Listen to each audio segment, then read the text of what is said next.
একটা থালায় আমি ঢেলে নিচ্ছি।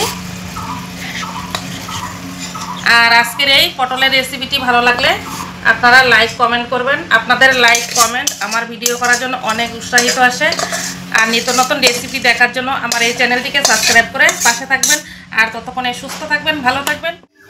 নমস্কার বন্ধুরা, নিয়াজ কিচেনে সবাইকে স্বাগত জানাই। আজকে আবারও ফিরে এসেছি নতুন একটা রেসিপি নিয়ে।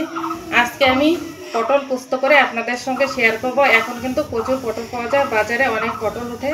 তা পটলের অনেকেই তো পটল খেয়েছেন। আজকে আমি একদম অন্যরকম করে এই পটল পোস্তটা বানাবো।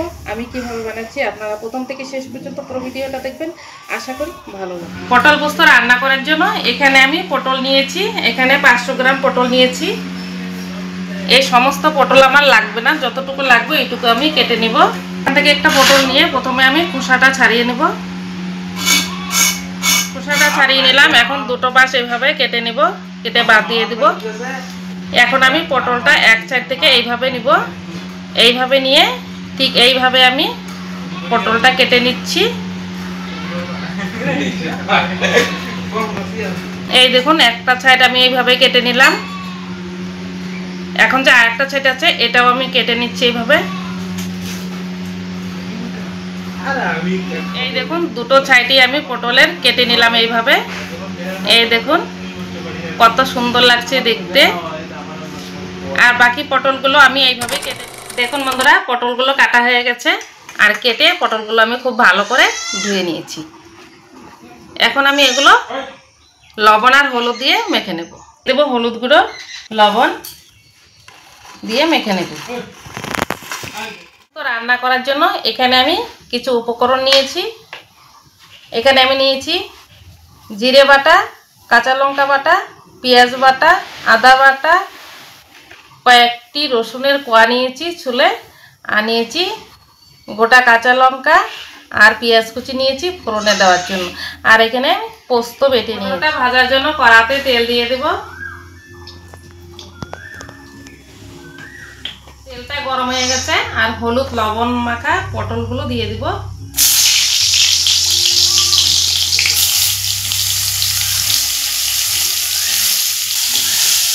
এখন আমি পটলগুলো ভেজে নিব। পটলগুলো ভাজা হয়ে গেছে, এখন আমি নামিয়ে নিচ্ছি। কড়াতে তেল দিয়ে দিব। দিয়ে দেব তেজপাতা, গোটা জিরে, পেঁয়াজ কুচি,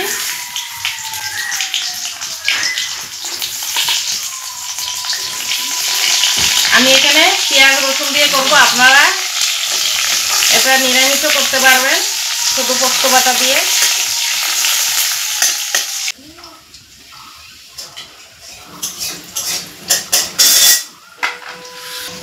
পেঁয়াজটা লাল করে ভাজা হয়ে গেছে। বেটে রাখা মশলাগুলো দিয়ে দেব।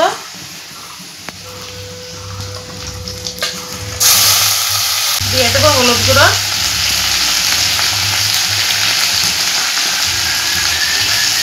দিয়ে এখন আমি একটু নাড়াচাড়া করে নেব।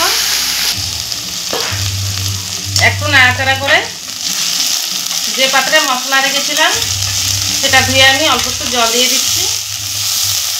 হালকা একটু চিনি দিয়ে দেব। দিয়ে দেবো গোটা রসুনের কোয়া, পরিমাণ মতো লবণ,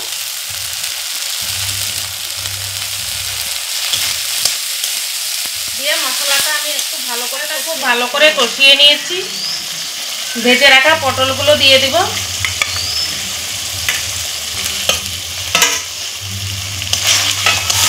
এই পটলগুলো দিয়ে আমি মশলার সঙ্গে খুব ভালো করে নাড়াচাড়া করে মিশিয়ে নেব। মশলার সঙ্গে পটলটা দিয়ে একটু ভাজা ভাজা করে নিয়েছি। এই দেখুন খুব সুন্দর হয়েছে। এখন আমি এতে দিয়ে দেব জল।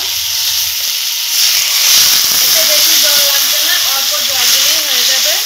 এখন আমি এই ঝোলটা খুব ভালো করে ফুটিয়ে নেব। দেখুন বন্ধুরা ঝোলটা ফুটে গেছে, কত সুন্দর জাল হয়েছে। এখন আমি এতে দিয়ে দিব 4টে কাঁচা লঙ্কা, গোটা কাঁচা লঙ্কা দিয়ে দিলাম। এরপর দিয়ে দিব পোস্ত বাটা, এই পোস্ত বাটাটা দিয়ে আর অল্প একটু আমি জাল করে নেব। দেখুন বন্ধুরা, পোস্ত বাটা দিয়ে একটু জাল করে নিয়েছি। আর দেখুন কত সুন্দর হয়েছে দেখতে, আর পটলগুলো কিন্তু খুব সুন্দর লাগছে দেখতে। আর যারা পটল খেতে পছন্দ করেন না, তারা যদি এইভাবে পটল রান্না করা যায় তাহলে কিন্তু চেটে পুটে খেয়ে নেবে। এইভাবে একবার হলেও বাড়িতে আপনারা পটল রান্না করবেন, রান্না করে খাবেন, খুবই ভালো লাগবে। দেখুন আজকের এই রেসিপিটি হয়ে গেছে। এখন আমি নামিয়ে নিচ্ছি। এখন একটা থালায় আমি ঢেলে নিচ্ছি। আর আজকের এই পটলের রেসিপিটি ভালো লাগলে আপনারা লাইক কমেন্ট করবেন। আপনাদের লাইক কমেন্ট আমার ভিডিও করার জন্য অনেক উৎসাহিত আসে। আর নিত্য নতুন রেসিপি দেখার জন্য আমার এই চ্যানেলটিকে সাবস্ক্রাইব করে পাশে থাকবেন। আর ততক্ষণে সুস্থ থাকবেন, ভালো থাকবেন। ধন্যবাদ।